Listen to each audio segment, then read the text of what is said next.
Hey guys, we've Sorry started about again. that. We don't know what happened there. It literally just disappeared. cut out. I don't know It just how disappeared. anyone's going to find this unless we drive, because there's no one there. So sorry, just wait 1 second.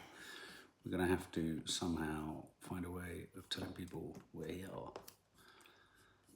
We are here. It's because we were doing the live before and we got cut off. So I will keep talking so there's not a long pause Yes. of us not speaking. I'm really enjoying watching the coupling up happening. And so far, all the young people, as the experts, everything they've done has been perfect. They haven't made a false move. I loved the date on the paddling board, the yoga paddling board, with the two of them getting really cute about it and like giving instructions. That worked really well. I actually think that those two could hit it off, actually, the two that went on the yoga paddling. Okay, well, if we're getting into the kind of speculation on couples, I don't think they will, because I think I disagree. I think she is after something a bit deeper, unless he really opens up. Oh, no, he has to open up, absolutely. And I don't think he can't open up. And I do just think what's really good about this show is the way in which it kind of encourages us to think about the way in which people over a certain age, you know, become entrenched in like their upset and their trauma. So like the Essex guy that at the end they're talking about. Just with the yoga two, I think before this show, you would have been right, there was no chance of him opening up, but he has been properly schooled by his daughter.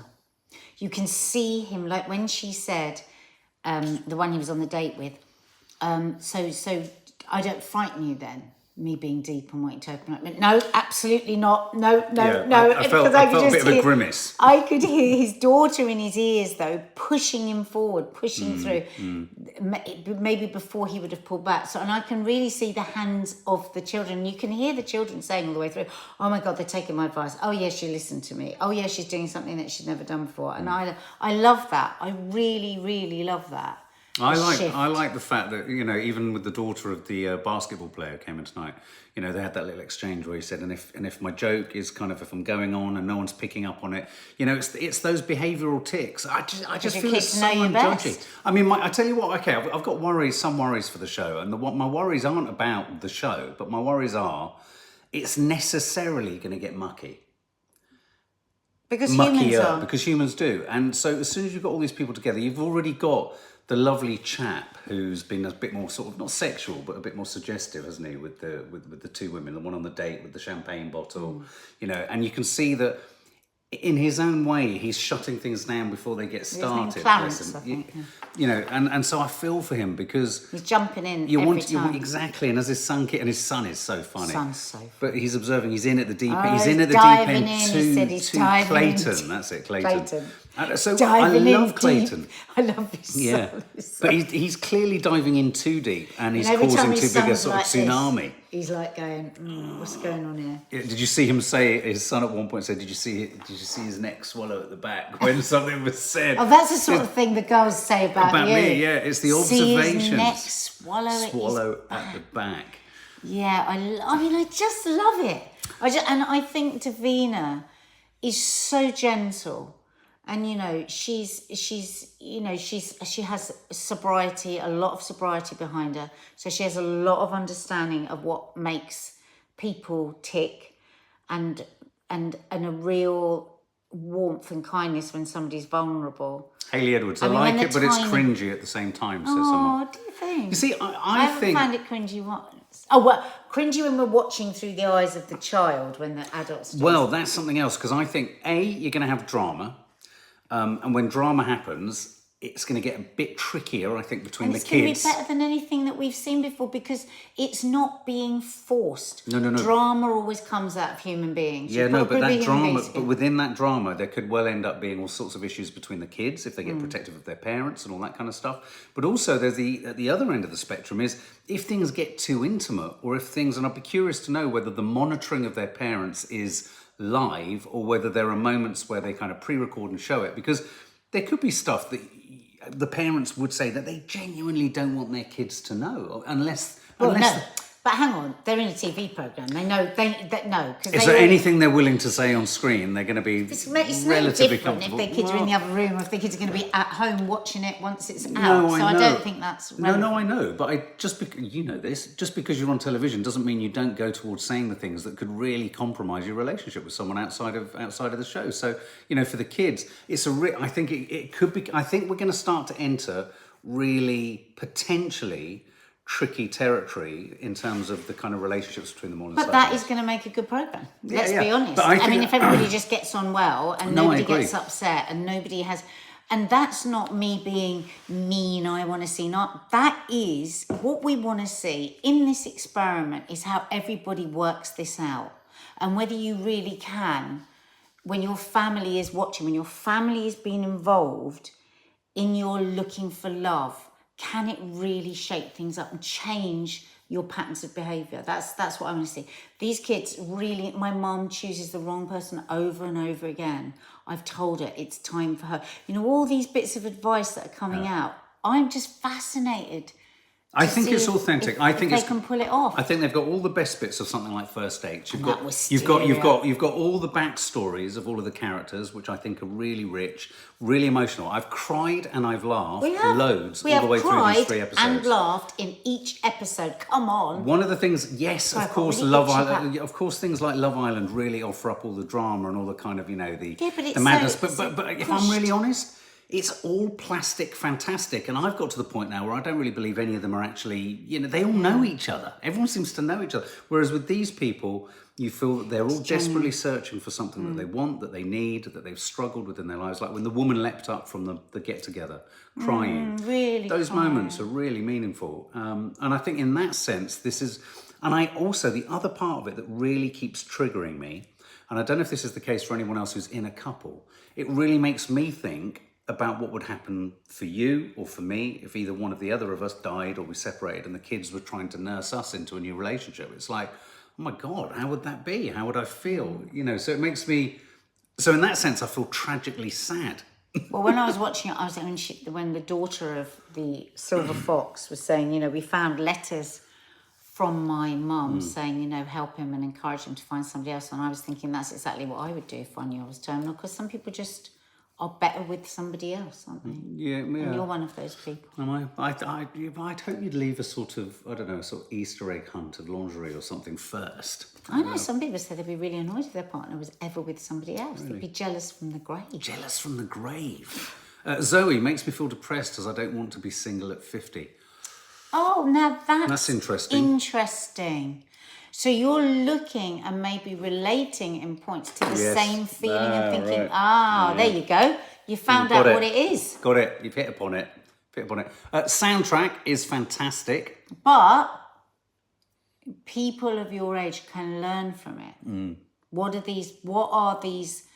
We don't know so much about the men and why the men it's gone wrong, but what we're hearing about the women time and time again is that they've picked the same man, different name.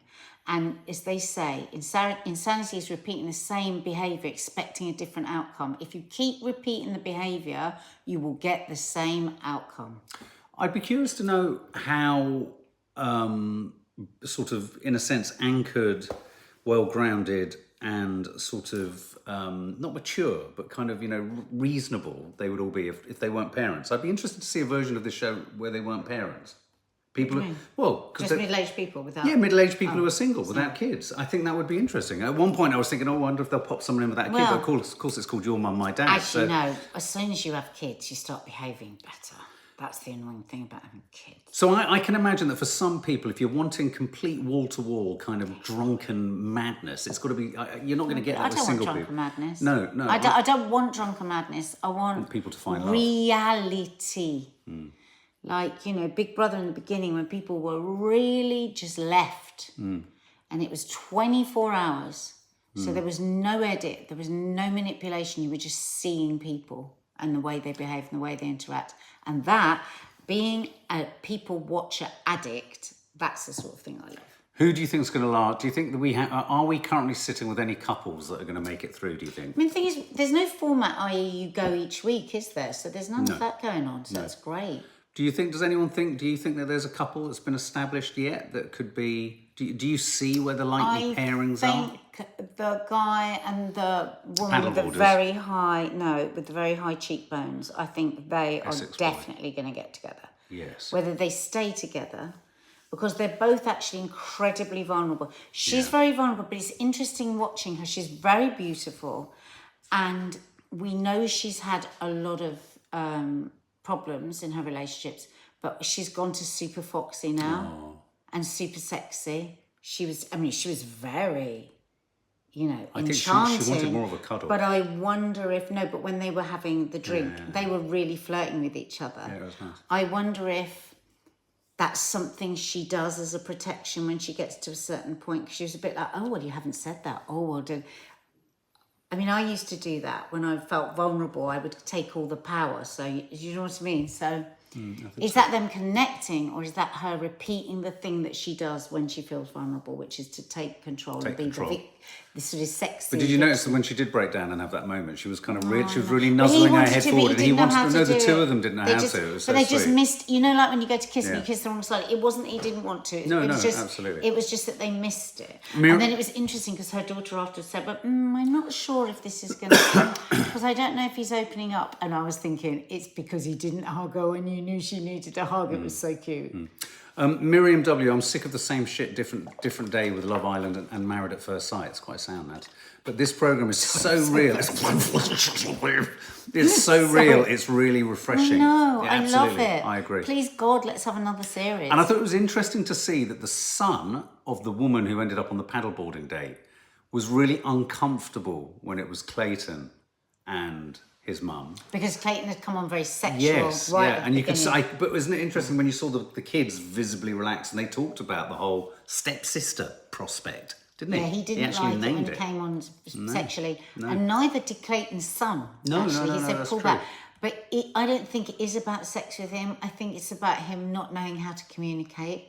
He's shy, so he comes on in a very sexual way, and I'll be interested if they do any sort of breaking down of them a bit, when they do that sort of let's break you down a bit to build you up. I wonder if they'll do, well, I'm sure they will try, but I wonder where they'll get with that, where he can just be vulnerable, because actually he's really scared of being vulnerable. And that's why he does all the sexy talk. I think it's really nicely constructed, really nicely conceived, really cleverly structured, because you don't feel the structure. As you're all saying, it's not the same old shit, but a different fucking plastic washboard stomach. Give me a bit more hope for television. Yeah, and me too. And two things that it's not prioritising. Physical prowess, i.e. your body has to be perfect, or alcohol. I mean, I'm sure alcohol is going to come in. Drinking is part of the whole shebang. But I love the fact that so far we haven't had to lean on scenes of body worry or body image or body hang-ups or vast amounts of alcohol to get to a place of kind of, saying the wrong thing or the right thing, all that kind of stuff. So I just think it's a really authentic show. Damn fine.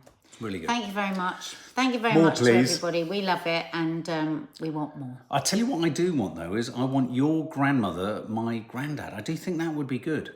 The next generation, even older. Come on.